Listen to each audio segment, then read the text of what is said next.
जय हिंद मेरे डियर साथी। हमसे एक प्यारा सा क्वेश्चन पूछा है, ये 24 नंबर का ये क्वेश्चन है। ठीक है, जैसे श्लोक नहीं रहता उस श्लोक का तुम्हें अर्थ सहित व्याख्या करना पड़ेगा। कितने नंबर का ये रहता है यहाँ से देखते हैं। ये देखा जाए तो टोटल 5 नंबर इससे भी आपको मिलने वाला है। ये 24 नंबर का देखिए, यहाँ पर 2 क्वेश्चन पूछा जाता है, एक क पूछेगा एक ख पूछेगा। इसी को आपको कोई एक याद रखना, कोई एक अथवा करके दिया रहता था। क्या लिखा, नीचे दिए गए संस्कृत श्लोक में से किसी एक का संदर्भ, ठीक है, सहित व्याख्या करना पड़ेगा। ठीक है, संदर्भ सहित अनुवाद करना पड़ेगा। इसे थोड़ा सा जूम कर देते हैं। ठीक है, ये करना पड़ेगा। तो सबसे पहले संदर्भ बताना पड़ेगा 2 नंबर, और उसके बाद क्या करना पड़ेगा, यहाँ से देखा जाए तो हिंदी अनुवाद करेंगे तो 2 नंबर, 2 + 2 तब जाके आपको 2 3 5 नंबर तब आपके जाके मिलने वाला है। ठीक है, इसमें पहले को हम इस वीडियो में इस पहले वाले का एकदम अच्छे तरीके से एक्सप्लेन करते हैं। क्या लिख रखा, नीर क्षीर विवेके हंसाला तमेव तनुचेत विश्वमित्रा अधुनया कुलवर्त पलयंस्यतिक। मतलब ये आपका श्लोक दिया गया है। ठीक, इस श्लोक का सबसे पहले संदर्भ बताना पड़ेगा, उसके बाद हिंदी में अनुवाद करना पड़ेगा, तब जाके आपको कितना नंबर मिल जाएगा, 5 नंबर आपका सिक्योर हो जाएगा। ठीक है, इस वीडियो में आपको यही 5 नंबर मिल के जाने वाला है। ऐसे प्रश्नोत्तर लिखिएगा, उसका संदर्भ यहाँ से हेडिंग डालिएगा, आप यहाँ से स्क्रीनशॉट ले सकते हैं। संदर्भ क्या लिख रखा, प्रस्तुत गद्यांश हमारी पाठ्य पुस्तक हिंदी के संस्कृत, ठीक है, संस्कृत श्लोक खंड, ठीक है, ये क्या लिख दिए जी, हिंदी के, ठीक है, यानी संस्कृत खंड श्लोक, ठीक है, यहाँ पर लिख देंगे श्लोक। अब उस पाठ का तुम्हें नाम डबल इन्वर्टेड कामा के अंदर लिखना पड़ेगा, वो भी ब्लैक पेन से।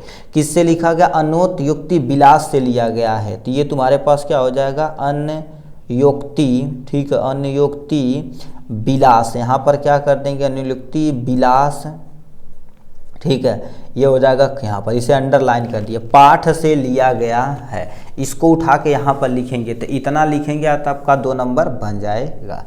ठीक, ये हो गया इसके। अब इसका कह दिया हिंदी अनुवाद करना पड़ेगा, तो आपके सामने ये रहा हिंदी का अनुवाद। अब इसे कैसे लिखेंगे इसको ध्यान से सुनिए। कह दिया क्या,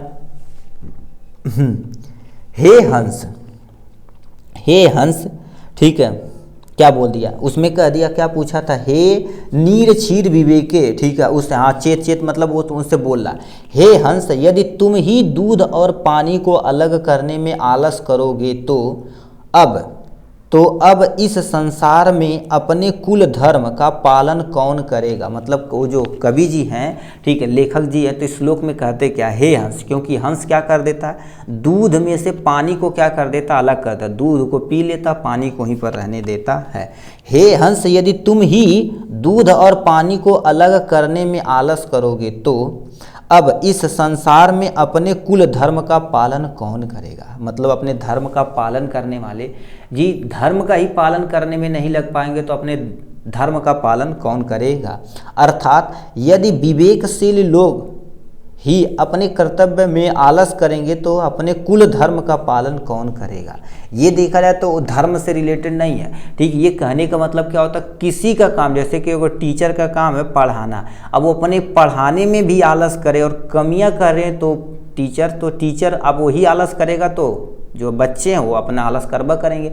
उसी तरह से एक जैसे देश को चलाने के लिए जो हमारे युवा हैं वही आलस की भीड़ियों में बंध जाएंगे तो वो क्या होगा, देश का नुकसान होगा ही होगा। तो इतना आपको क्या करना पड़ेगा, लिखना पड़ेगा। ठीक है, एक बार दोबारा सुनने से पढ़ते हैं। प्रस्तुत गद्यांश हमारी पाठ्य पुस्तक हिंदी के संस्कृत खंड श्लोक पाठ से लिया गया है। ठीक है, किससे, श्लोक अन्योक्ति विलास पाठ से लिया गया है। ठीक, इसका रचयिता नहीं होते हैं। हिंदी अनुवाद, हे हंस यदि तुम ही दूध और पानी को अलग करने में आलस करोगे, ठीक, आलस्य करोगे तो अब इस संसार में अपने कुल धर्म का पालन कौन करेगा। अर्थात यदि तुम विवेकशील लोग, ठीक है, विवेकशील लोग ही अपने कर्तव्य में आलस्य करेंगे तो फिर अपने कुल धर्म का पालन कौन करेगा। इतना चीज़ आपको लिखना पड़ेगा, तब जाके आपका 5 नंबर सिक्योर होगा। ठीक, चलिए हम नेक्स्ट क्वेश्चन की तरफ इसी तरह से रुक करते हैं मेरे भाई।